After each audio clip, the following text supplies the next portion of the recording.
Oh, mga mukhang pera yang mga yan. Tingnan nyo, mga kababayan, nagkakainggitan sila sa isa't isa. Yung mga DDS na mga vloggers, pagka yung isa ay nakapanlamang doon sa mga kapwa natin, mga kababayan na OFW, maiinggit yung isa. Hala, ayan, tingnan mo sila, puro sila panghihingi, puro sila pangsusolicit doon sa mga OFW.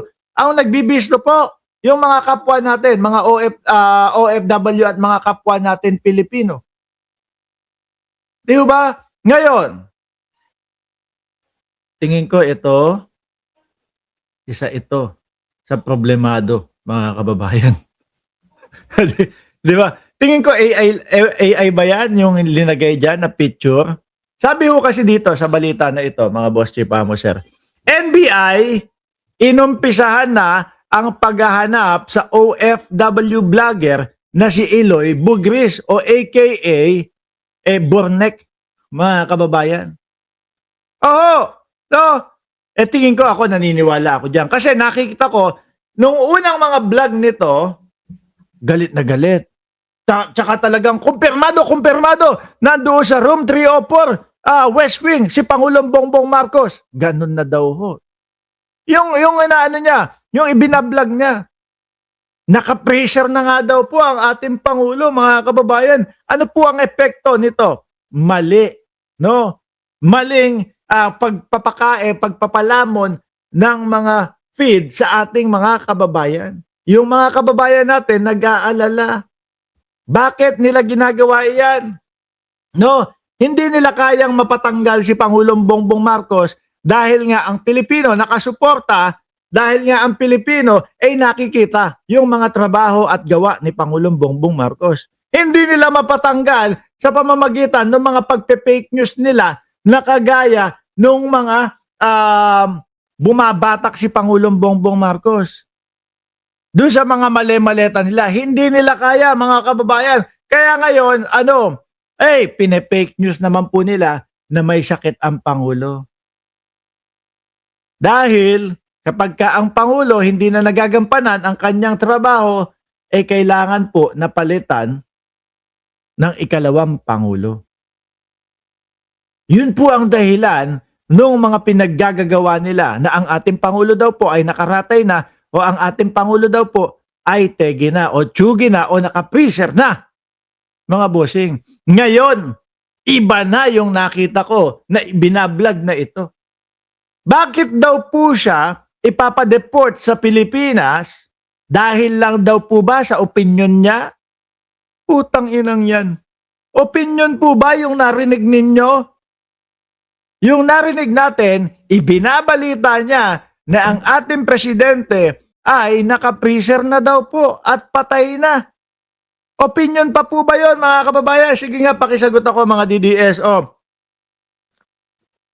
Habang nilalagok ko yung kape, pakisagot ako, mga DDS, kung yun ba ang tawag ninyo sa opinion.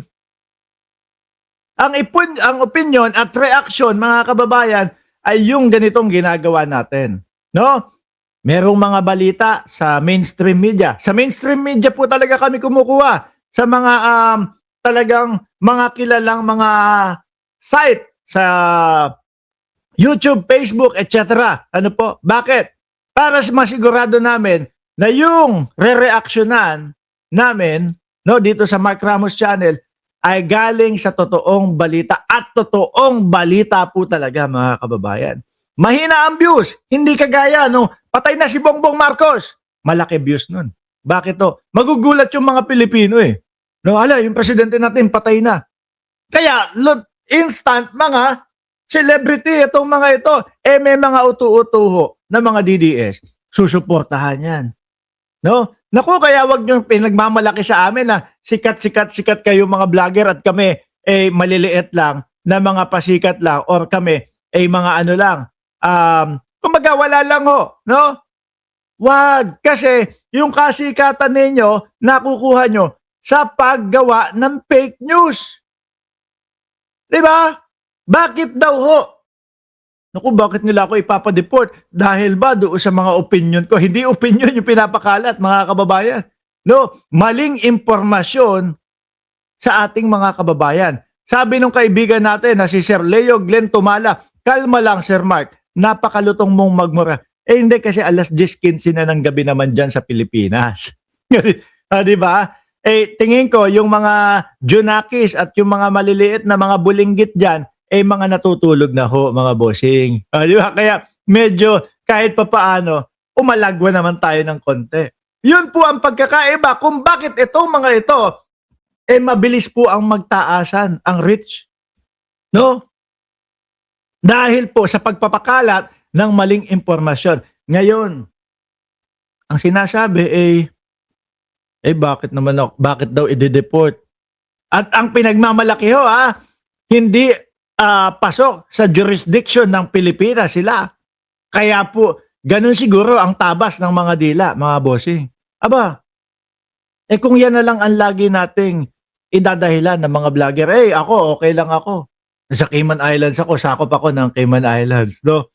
Residente ako ng Cayman Islands, kaya hindi ako makakasuhan. Hindi ho iyon Hindi ho iyon, mga kababayan. No? Ang gusto natin, kaya tayo nag-vlog, kaya tayo nandito sa politika upang sugpuin po yung mga maling mga impormasyon o yung mga nagpapakalat ng mga fake news po upang i-lead ang ating mga kababayan sa tamang mga balita po. At tapos, siyempre meron dyan mga balita na kapag binalita, binalita na. No? Lalo na yung mga GMA, TV Patrol. Pag sinabi nila sa inyo, ganun, minsan kulang na yung Kasi, yung airtime nila, lahat ng ibabalita nila, pinagkakasya nila sa isang oras. Di ba? Ganun. Ngayon, eto si vlogger, papasok. Eto po, ako po si Mark Ramos. Magandang umaga po sa inyo lahat. Ganito, bla bla bla. Tatalakayin po natin yung isang ibinalita ng GMA na ganito. Siyempre, mabilisan po yun. Tayo na yung magpapaliwanag. No? Tayo na po yung magpapaliwanag kung ano yung mga nangyari at kung ano po yung punto por punto. Ganon ang pagbablog. Ganon yung opinion at pagre-reaction. Yung dito po sa mga ito,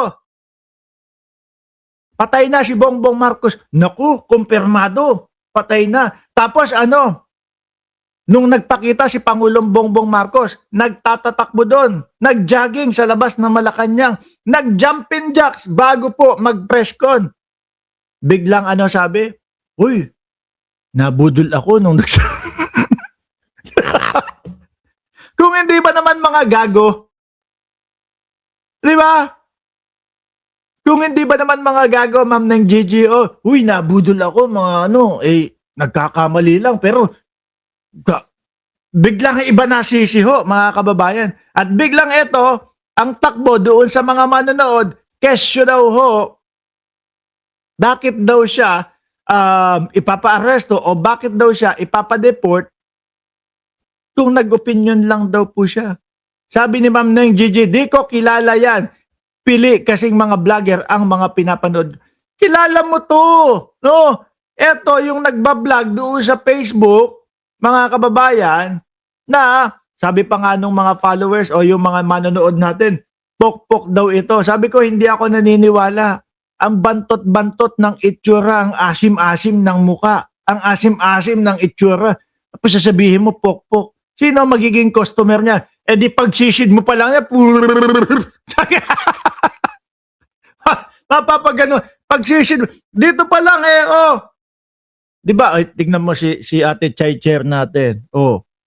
Naku, pagkain yan, nagpakain. Naku po, sabi sa iyo, para kang nasa langit. Pag sinisid mo to, sasabihin mo, dato puti. At, ang problema nito, pagka talagang nakita ng NBI na madami daw po ito nagoyo di umano sa Pilipinas, yung mga pa-scam-scam, talaga siseryosohin po yan. Ako po ay hangang-hanga at bilib na bilib po, mga kababayan, dito po kay Director Matibag, mga bossing.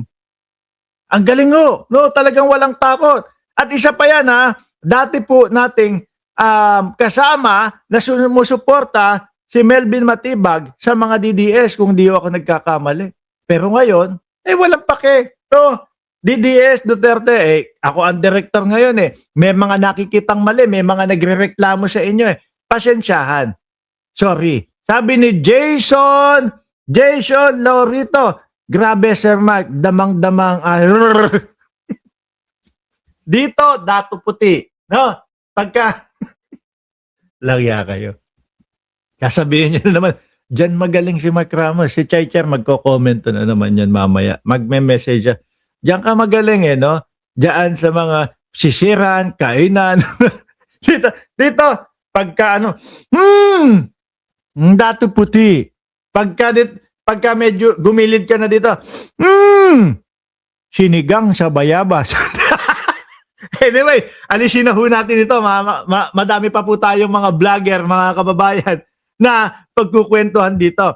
Ay naku, kumain ka na lang ng simento, sabi ni kahapon 5951. Si Bornek kumain ng simento. Oo nga, tama Para naman bumalanse yung itsura.